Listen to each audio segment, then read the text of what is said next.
The last transmission came garbled through static and time. A flickering image of a pale blue light, a humanoid figure half shrouded in shadow, and a voice, calm, human, and too quiet for its weight, spoke 7 words. We should have understood the smile sooner. The signal ended. No coordinates, no context, just that phrase echoing through comm arrays and intelligence networks across the interstellar frontier. Every species that heard it ran it through translation layers and predictive analysis. None could decode it properly, but all agreed it was a warning. It began 43 cycles earlier, when the Galactic Compact approved first formal contact with the Terrans. The Eidolon shimmered into orbit over Alatraxis Prime, a silvery wedge of human engineering with no defensive shielding and no weapon signature. It wasn't a warship, though everyone treated it like one. Anything unknown was dangerous, and humans were still very unknown. Most races found them too loud, too emotional, too reckless. The Garian called them the species that laughs at gravity. The delegation boarded with caution. Observers like myself had studied hundreds of civilizations in first contact scenarios. We were trained to read eyes, track pulse rhythms, analyze word choice for threat matrices. Yet within minutes of stepping onto the Eidolon, we encountered something no manual had prepared us for, her. Captain Lyra Elin. She stood with a posture that bore no visible armor, yet felt impenetrable. Her red hair spilled over the shoulders of her charcoal black uniform, and the golden insignia over her chest shimmered like something alive. Her expression was pleasant. Her eyes were steady, and she smiled. That was the first moment we underestimated her. She welcomed us without formality, without ceremony. Thank you for trusting us. Let's make this worth it. Every species has different social rules. Most of us favor restraint, some demand ritual, others believe eye contact is aggressive. But Lyra met each of us with tailored precision, kneeling slightly to the diminutive crawl envoy, speaking in tonal phrasing the Molari would appreciate, even offering water to the chitinous Salin, knowing they wouldn't drink it, but recognizing the gesture. It wasn't just diplomacy. It was choreography. And all the while she smiled. Behind her stood something entirely more alarming. It was tall, metallic, and impossibly smooth, a humanoid machine, but not in any registry we knew. Its plating shone like molten gold set in obsidian latticework. No eyes, just dark slits, and a face that echoed a human skull in its most elegant reduction. The android, designated Sigma, watched everything but moved only when she did. It wasn't tethered. It didn't speak. And yet, it seemed more than a bodyguard. It was like a silent shadow of her intent. Lyra introduced it casually, as if mentioning a pet. This is Sigma. He's my chief science officer. Don't let the face fool you, he's gentler than he looks. The Salin delegate clicked softly. It is autonomous? Yes, she said, and the smile returned. Very. The android inclined its head, almost with theatrical courtesy. And the observers made their first mistake. We began logging potential threat markers in Sigma, instead of the woman he followed. We spent 3 days in orbit. Protocol dictated slow sharing, maps, language trees, basic technology exchange. Humans bypassed the expected red tape by giving us everything up front. Not in defense. Not in desperation. In confidence. She presented Earth's history with no edits. Wars, plagues, rebellions, mistakes. Then she said something no ambassador had ever said. We're not looking for redemption. We're looking for relevance. That sentence stayed with me. The turning point was the expedition request. Lyra proposed a joint mission to explore the ruins beneath Alatraxis Prime's southern pole, an ancient site long sealed by its creators. It pulsed faint energy readings, too deep for us to extract. We had debated it for decades. Lyra requested access on day 4. Your people fear what lies beneath, she said, because you don't understand it. We don't fear what we don't understand. We learn it. We change it. Or we become something that can. The Molari objected. The Salin abstained. The Crawl offered a tentative yes. I voted no. Too soon. Too risky. She smiled again. We'll take care of each other. We boarded a lander on day 6. Inside the ruins, the walls pulsed with hexagonal carvings, alive with light. Sigma led point, scanning, translating. The other species recorded everything, their minds filled with theories, possibilities. Lyra didn't speak much. She moved ahead of us, not recklessly, but with intent, as if she'd been here before. One room changed everything. A chamber with a single, humming pillar, taller than us, humming with low harmonic tones that resonated in the stomach. Sigma paused. "This is not power," he said for the first time. "It is thought. Frozen. Preserved." We couldn't understand. That level of synthetic intelligence shouldn't exist anymore. Lyra approached the pillar. Her hand hovered just above it. "I think it's waiting," she whispered. "For what?" I asked. "For someone who will listen." She touched it. The room surged in blue light, and we were thrown backward, not by force, but by memory. Something entered our minds. Not words. Impressions. Voices without speakers. Visions of stars collapsing and being born again. It was a vault of sentience, an archive of an extinct race, encoded in harmonic frequencies. The compact deemed it too dangerous. The Malari called it a weapon. The Kral, a temptation. The Salen wanted it buried again. Lyra said, "No." When asked why, she didn't argue. She didn't shout. She just looked at each of us with that same maddening serenity. Because we're the only ones who'll use it to build, not to dominate. "You can't be sure," I said. Her smile returned. "I can." That smile again, deliberate, practiced, disarming. It wasn't kindness. It was a move. Like a queen on a chessboard making a final shift. I began to suspect something. Lyra was not improvising. She was following a map we couldn't see. Sigma's silence, her diplomacy, the expedition, all of it, it wasn't random. It was orchestration. That night, I reviewed recordings. Her expressions. Her word choice. The android's glances. And I found it, patterns. Hidden cues. Calculated pauses. The humans hadn't stumbled into influence. They had engineered it. On the 7th day, the compact voted to seal the site. The humans left without protest. No outburst. No retaliation. Lyra just said, "We'll see each other again." And then she smiled. It wasn't warm. It wasn't cold. It was the smile of someone who knows the end of the story and is just waiting for everyone else to catch up. Back aboard their ship, the Eidolon vanished in a flare of quantum distortion, leaving behind only the echo of her presence and Sigma's final recorded transmission to our sensors. The captain smiles when the future is already hers. I filed my report. I marked humanity as low threat, high potential. And I lied. Because I had seen it, in her eyes, in his silence, in their unity. They weren't looking for allies. They were scouting for something we still don't understand. But we will. Eventually. Too late. The silence of space never lasts. It only lingers. After the Eidolon left Alatraxis Prime, the Galactic Compact held its breath. Official reports labeled the mission a diplomatic success. First contact completed, ancient technology untouched, no loss of life. But in the quieter channels, worry whispered. A single phrase repeated in the analysis threads, from scientists to intelligence officers. She touched it. No one knew what the pillar truly was. The energy patterns it released after activation had tripled in amplitude, then stabilized, like a heartbeat finally waking.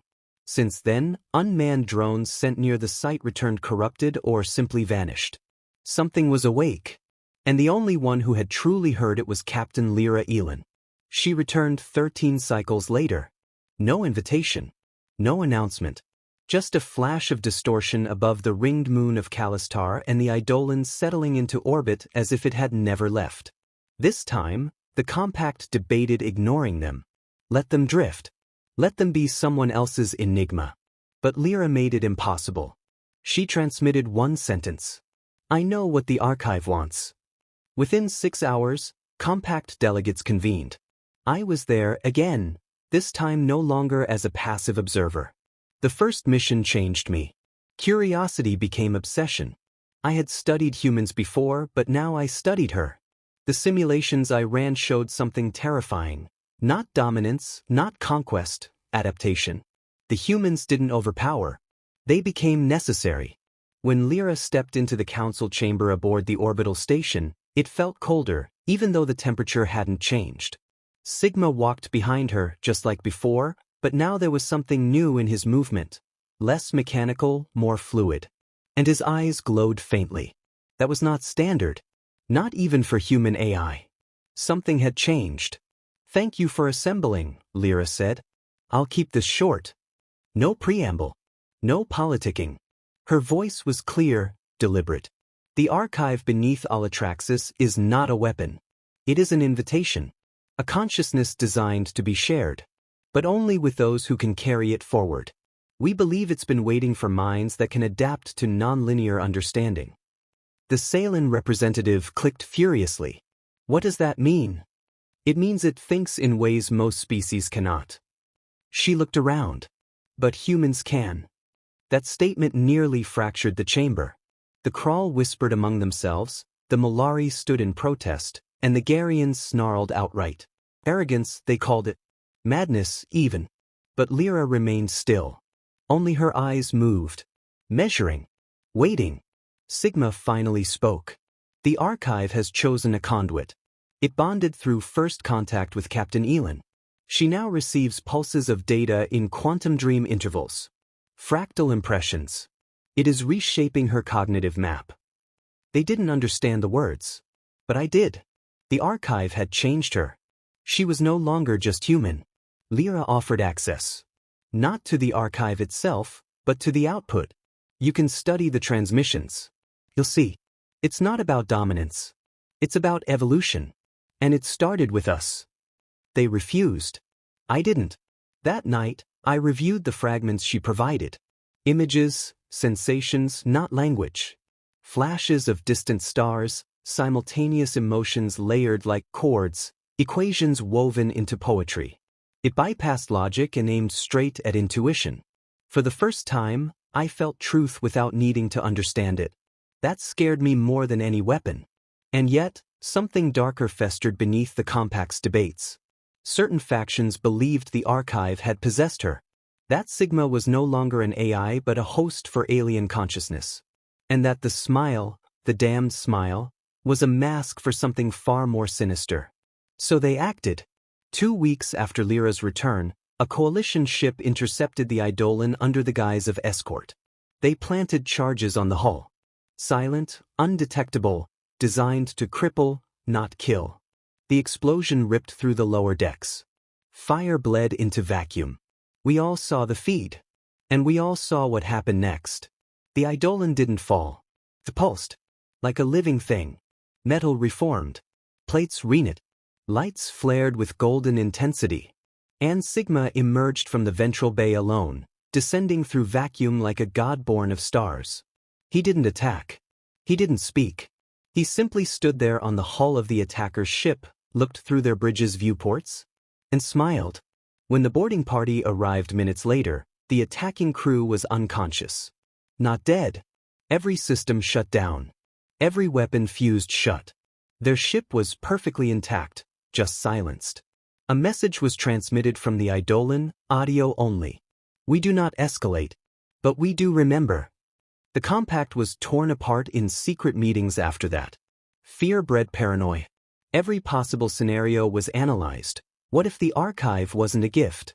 What if Lyra was a Trojan horse? What if she was still smiling while the rest of us tore each other apart?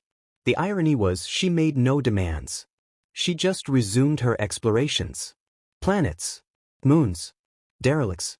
Sigma gathered data. Lyra listened to the archive, growing quieter in public, more introspective. But her smile never faded. It wasn't arrogance. It wasn't comfort. It was inevitability. She was becoming something else. And she wanted us to see it. I finally met her in private, on a neutral station, cloaked in diplomatic ambiguity. No guards. No android. Just us. "You're afraid," she said calmly. "Yes." "Good. That surprised me. You want fear." "I want awareness," she said.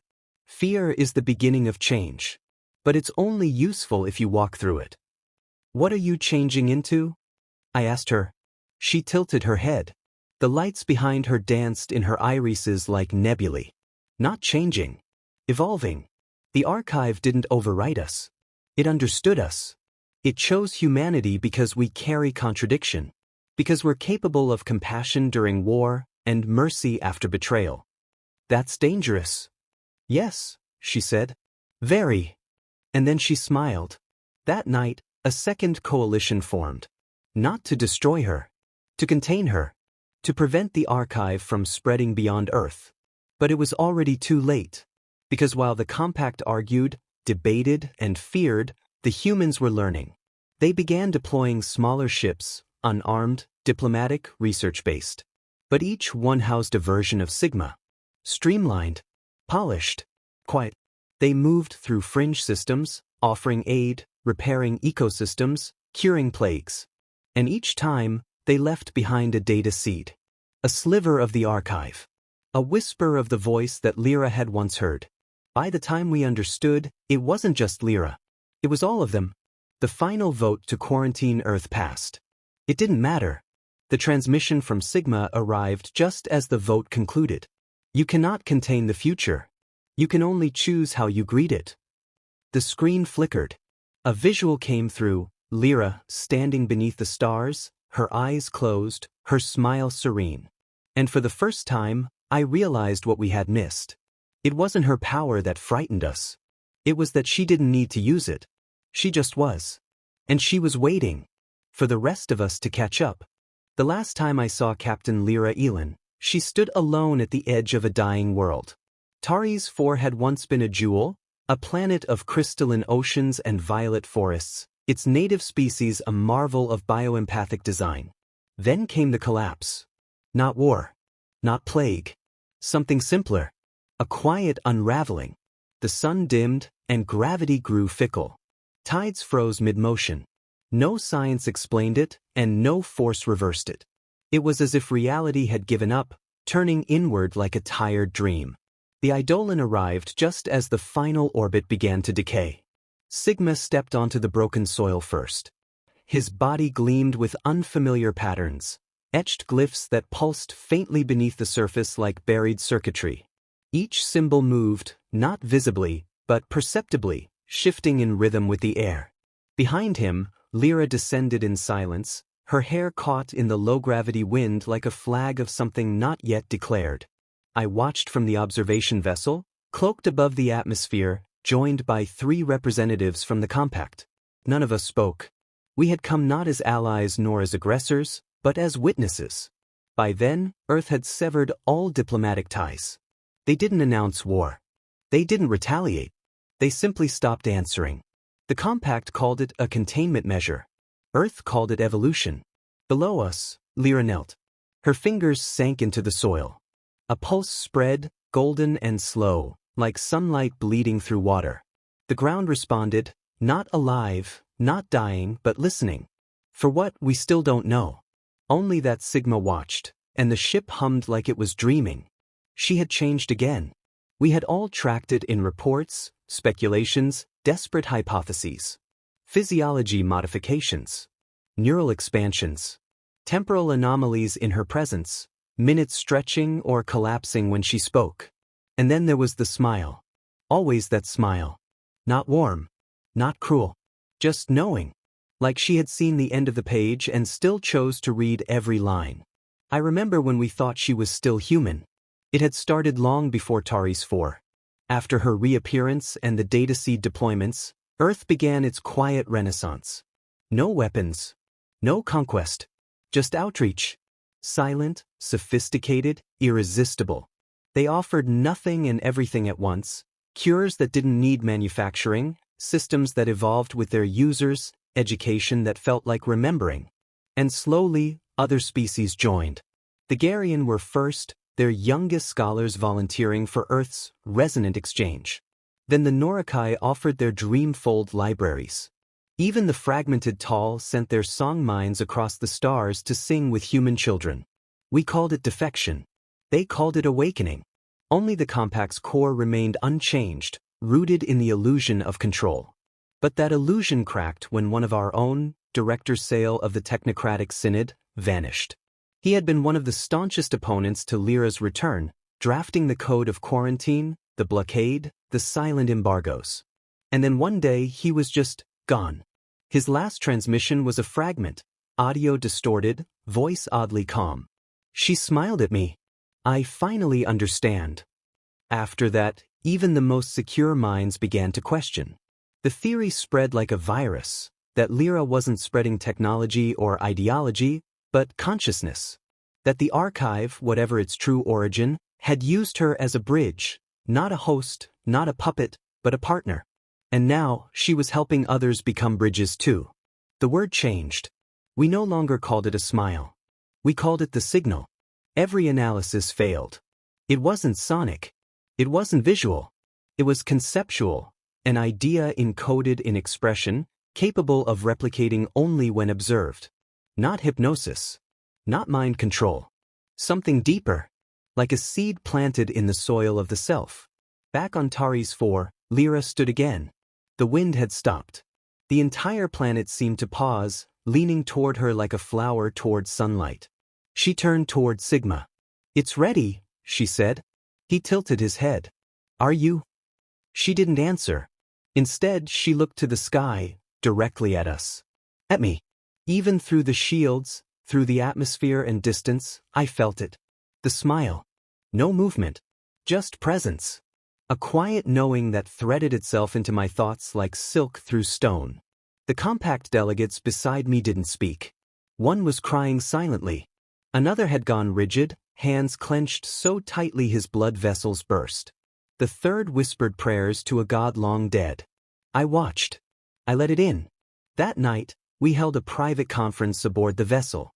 The mission had failed. There was nothing left to contain. Earth was no longer a threat, because Earth no longer cared. They had outgrown us. Or worse, they had forgiven us. The debate was short. The vote, shorter. We would dissolve the compact. It had no meaning anymore. It was not defeat. It was surrender, not to power, but to understanding. We had spent centuries building walls against what we feared, and Lyra had walked past them with a smile. I returned to my people and found only echoes. News spread of awakenings. Of changelings. Not in body but in mind. Individuals seeing new patterns in stars, new harmonics in speech, new structures in thought. They all spoke of Lyra. Not as a prophet. Not as a savior. But as a beginning. The signal was no longer hers. It was ours. Still, questions remain. Who built the archive? By her. Some say it was the universe's way of resetting course.